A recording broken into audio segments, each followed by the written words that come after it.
인사이트 잉글리시 시크릿 클래스 9강 대입학 필자의 주장 문제. 자, 9강에서는 주장 문제의 6가지 특성을 알아보기 전에 먼저 대입학 문항의 전반적인 개요를 먼저 확인해 보도록 할게요. 대입학 문항이라는 것은 외국어 영역에서 주장, 밑줄, 요지, 주제, 제목 문제를 지칭합니다. 그리고 타이틀에서 말하는 것처럼 글의 대의를 알아내는 것이 목표예요. 대의는 대략적인 의도겠죠, 그죠? 세부 사항이 아니라는 것을 꼭 숙지하세요. 다음, 평가원 학습 지침을 알아보도록 할게요. 평가원 학습 지침은 2강에서 이미 확인을 했는데 대입학 문제를 잘 풀기 위해서는 어떻게 공부하는 것이 효과적이다라고 얘기를 해주고 있죠. 자, 보면 단어 하나하나의 뜻을 해독하며 의미를 이해하기보다는 글의 전체를 훑어가면서 필자가 글을 통해 전달하고자 하는 핵심적인 내용을 유추하는 방식이 효과적이다라고 얘기하고 있어요. 결국 글의 핵심 정보, 주제와 그 주제의 흐름을 파악하는 것이 가장 중요하다고 얘기하고 있네요. 결론적으로 여러분들이 얼마나 담화 표지를 잘 활용하느냐에 따라서 그 관건이 달려있다고 생각하시면 됩니다. 다음, 세 번째는 104 교재에서 말하는 선별과 속성의 원리를 이용하여 푼다. 선별과 속성의 원리를 기억하실까 모르겠는데요. 자, 선별과 속성의 원리는 지문에서 주요 문장을 선별하고 주제문이겠죠. 그 주제문의 속성 키워드를 찾고 이어서 선택지의 속성 키워드와 매칭시키는 거라고 생각하면 돼요. 지문 전체를 읽고 선택지를 읽고 나서 의미상 가장 비슷한 거를 매칭하는 게 아니라 그 주요 문장의 속성 키워드를 찾고 선택지의 속성 키워드 하나를 찾고 그 두 키워드 사이를 매칭시키는 것이 바로 대입학 문항을 푼다고 생각하시면 돼요. 주제문의 속성 키워드 하나와 선택지의 속성 키워드 하나를 서로 매칭하는 과정이 대입학 문항을 푼다는 거라고 생각하시면 됩니다. 자, 그러면 이제 주장 문제의 6가지 특성을 한번 알아보도록 할게요. 일단 주장 문제는 20번 문제인데 제일 먼저 선택지가 한글이죠. 선택지가 한글이다 보니까 선택지를 읽는데 시간과 해석의 노력이 덜 들어요.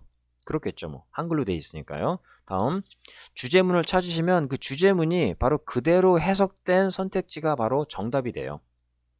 선택지가 주제나 제목 문항처럼 그렇게 비유나 혹은 일반화된 개념으로 좀 어렵게 나타나지가 않고 그냥 있는 그대로 주제문이 그대로 해석된 게 정답이라고 생각하시면 돼요.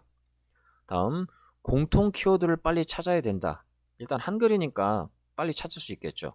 왜냐하면 대부분이 공통 키워드가 들어간 선택지가 정답이기 때문에요. 가령 1번과 3번에 공통 키워드가 들어갔어요. 그러면 거의 1번과 3번 중에 하나가 정답이라고 생각하시면 됩니다. 다음, 빨리 풀어야 되는 문제이며 대략 한 1분이 넘어가지 않게 40초에서 1분 전후로 푸시면 됩니다. 지문의 난이도가 특히 이 대입학 영역에서는 가장 낮다고 생각하면 돼요. 지문의 난이도가 높지 않기 때문에 글의 주요 포인트만 잡고 답을 푸시면 됩니다. 주제문만 찾으시면 되는 거예요.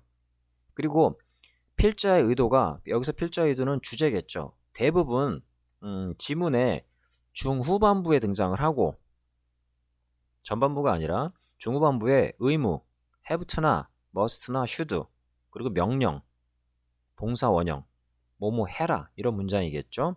다음에 필요, need, necessary, 혹은 제안, suggest 등에 집중되어 있다고 보시면 됩니다. 이 주제문 단서들을 통해서 여러분들이 주제문을 찾으신 다음에 반드시 주제문의 속성 키워드 찾는 걸 잊으시면 안 돼요. 한 단어. 자, 다음, 의명 필제로 정답에 대한 선택지 선택이 어려워지면, 여기서 의명 필제는 4번에서 말하는 의무, 명령, 필요, 제한을 말하는 겁니다. 그 부분을 읽은 다음에 정답 선택지를 고르기가 힘들어지면 주변의 주제문 단서를 찾으시면 돼요. 주로 역접 신호 다음에 등장을 합니다. bat이나 however 다음에 자주 나와요. 가끔은 so에서도 나오긴 하는데 대부분이 역접 신호 다음에 등장한다고 생각하시면 돼요. 다음 6번째 포인트는 주제문 키워드의 수준. 이 주제문에 등장하는 이 속성 키워드 가장 중요한 단어들의 수준은 가령 intention, 의도겠죠. 다음 praise, 칭찬, 다음에 strength, 힘, 다음에 numerous benefit, 수많은 이득, precaution, 사전 예방, 혹은 emergency, 비상사태, self-criticism, 자기 비판. 이 정도 수준이라고 보시면 돼요. 이 어휘들을 아시면은 문제 푸는데 거의 지장이 없어요. 아마 고3 수준으로 중급에서 살짝 위에 간 정도라고 생각하시면 되는데, 이 단어를 모르시면 그 인사이트 101 단어장의 기출 어휘를 참고하시면은 좀 더 많은 도움이 될 겁니다. 자, 그러면 이제까지 6가지의 주장 문제의 특성에 대해서 알아봤고요. 다음 강의부터는 실전 문제 풀이가 들어가도록 하겠습니다.